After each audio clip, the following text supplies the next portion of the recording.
I would like to welcome you to the October Greenwood County Democratic Party breakfast meeting. The venue's a little different, but the faces are familiar and the spirit is as high as ever. So thank you for coming on out. Thank you very much. At this time, I would like to ask if there is a veteran of our armed forces who is available to come on up and lead us in the Pledge of Allegiance. We would be greatly appreciative. Thank you, sir. And if you would come up to the microphone, give us your name and what branch you served in, that would be wonderful, and then lead us in the pledge. It is our tradition to put a special emphasis on the final two words.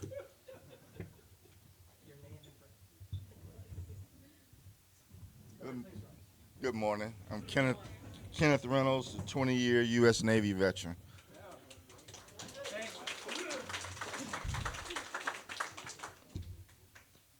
I pledge allegiance to the flag of the United States of America and to the republic for which it stands, one nation, under God, indivisible, with liberty and justice for all.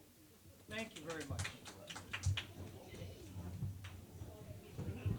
Thank you, Kenneth. I come from a proud Navy family, both sides, both grandparents stationed in Norfolk, and got to root for Navy every November in the Army-Navy game. That's who I'm rooting for.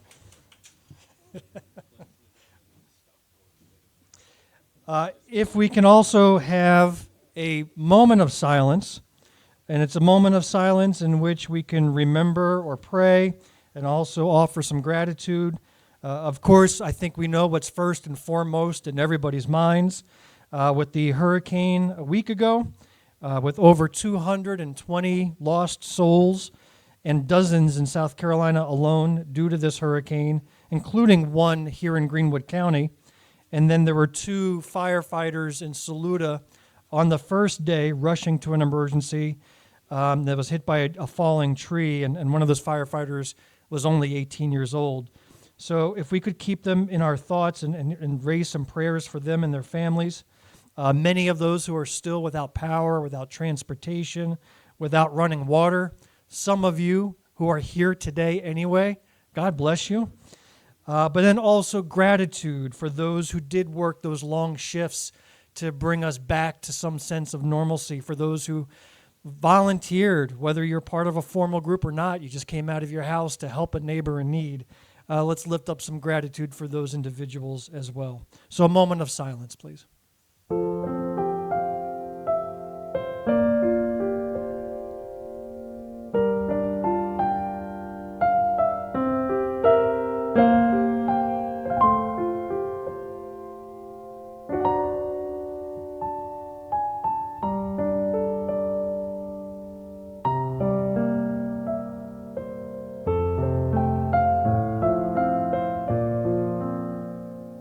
Thank you very much.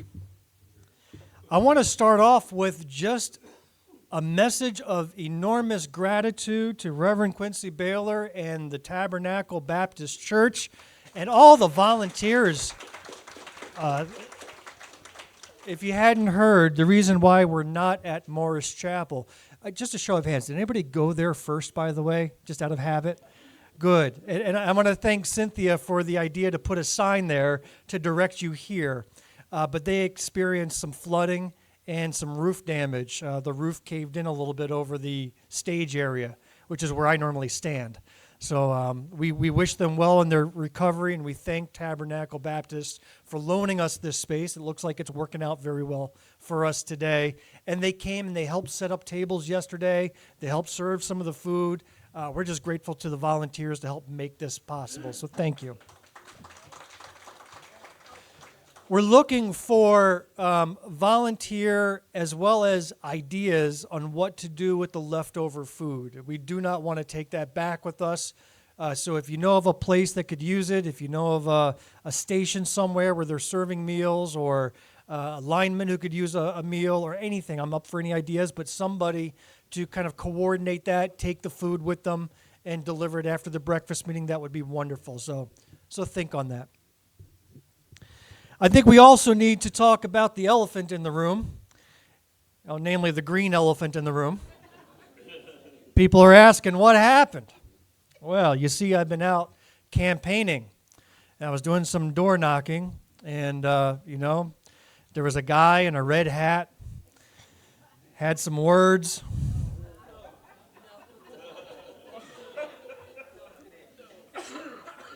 And that's what I'll tell my grandchildren. But what really happened was gravity and a mess with concrete, and I lost. So broke a finger and fractured a wrist. But recovery should be another 3.5 weeks, and we'll be good to go. So thank you for all your concerns. But feel free to make up whatever story you want. It's a lot easier than tripping, or a lot more interesting than tripping and falling. We've got a lot of news to share. This is going to be somewhat of a shorter than normal breakfast meeting. One, because we have fewer speakers than usual. Second, Jamil and I have an engagement at McCormick for their fish fry. So if you didn't get enough breakfast, you could come out to the MIMS Center in McCormick County and enjoy some fried fish. It's their annual fish fry, and they're still going forward with it. And Jamil and I are the entertainment, which is really sad. Really sad.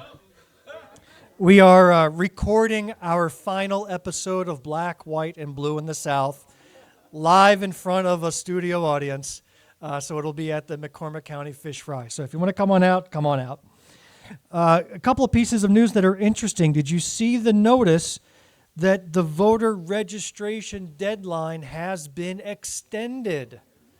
All right, the deadline was Friday, yesterday. That was the deadline.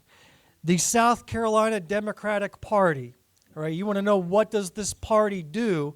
The state party filed a suit, sought an injunction to get a 10-day extension because of the hurricane, and it was granted. So we thank Jay Parmley, we thank Crystal Spain, we thank the lawyers involved, but we now have voter registration extended to October 14th, and we're going to try to take advantage of it. Now, it's not going to be the secret key to success. We're not going to register 10,000 people in the next 10 days. In fact, there's 10,000 people who don't vote who are already registered that we need to get out to vote. But I'll talk about that later. Still, every little bit helps. So we're going to make another push at Lander. Anybody here from Lander or tuned in to Lander's schedule? Because I don't know when they're set to be back. Yeah. When is it? All right, so it's at least before the 14th, right? Because we did get an invite to speak with some students there and to encourage some voter registration. So now we have some time that they'll be back before this deadline. So thank you for sharing that. All right, early voting, by the way, it's in your bulletin in the schedule, but it's also in the back of this. If you don't walk out of here with one of these cards, you're doing yourself a disservice. Everybody take one. Even if you know everything on it, give it to somebody else. We've invested in these, so take one. On the back is information about absentee voting and early voting. Who can vote absentee? It says back here, but you have to send in for an application. You have to call to get an application that you then have to fill out and mail in before you even get your ballot. There's a lot of work you have to do if you're voting absentee. Start tomorrow on that. Early voting begins on October 21st. Yeah, locations are here, so it's important to get those votes in early. Yes, Mr. Allen. The recommendation is to take the application, first go get and fill out and leave the application at the voters registration office right there on Monument Street. It's at the ground level, right there where the parking lot is. Walk in and get it done. It's a very quick application. Get it done. You don't have to worry about the mail. I think that is a very good point. Yes. It's a very strange rule. You could have been convicted and served your time for mass murder and still have by law, the ability to re-register and participate in the voting process. But if you committed election fraud, you are banned for life. Banned for life. Just like that lady in Colorado. Did you see that? Right? She was a county clerk of court. She was the county clerk in charge of making sure elections ran. 9 years convicted for election fraud. She's not voting again. So thank you for that information, Cynthia. All right, let's do a brief recap, as we always do, of what did transpire this past month in terms of party activities. It was a very busy September before the hurricane hit. First of all, we opened up our headquarters. Has anybody been there yet? Thank you for coming out. All right, so that is a great point. If you got an agenda, did you get one of these? Right there, that blue table behind you. Behind you, if you turn all the way around, there you go. That's where you grab an agenda, and our address is right there. And inside of it is our office hours. So I want to thank you to the 17 volunteers who staff that throughout the week, make sure the doors are open so people like the Clelands can walk in, purchase tickets, pick up materials. Others stay. They do volunteer activities while they're there. It has been great. We have been closed for the most part this past week, but we are going to reopen on Monday if the volunteers are available. So that's a big thing. That's a big deal to have a headquarters. Not every county party in the state is able to facilitate that, but due to your generosity, due to your volunteerism, we are. We also had a presidential debate. Who saw it? Oh, presidential. I'm starting at the beginning of the month. We had a presidential debate. And we had a party at Francie Cleckley's place. Where's Francie? Thank you, Francie. That was a lot of fun. We had actually 2 rooms of people with 2 televisions going. One room was for the serious people that wanted to watch the debate. The other room was for those that wanted to scream at the TV the whole time. They even closed the door on us because we were interrupting them. But we had food, we had wine, we had everything, fellowship. It was great, so thank you very much for that, Francie. We did have a vice presidential debate. My personal opinion, it was good. It was kind of just a rehash of the presidential debate. All the same points were made, but it was okay. It was okay. We're proud of our guy for doing it. It's not easy to do those debates, although I will have to say, Vice President Harris made it look easy. It was okay, and then it became great. Yeah. 3 hours into it, So if you were still awake at that time, you saw a good line. Yes. So thank you for that, Francie. The next day, as we were recovering from lack of sleep, we went to Lander University for their COM University event. And let me tell you, this is my 4th year doing it. Every year, the students walk by, won't even make eye contact with you. They look at you as if politics is a dirty word.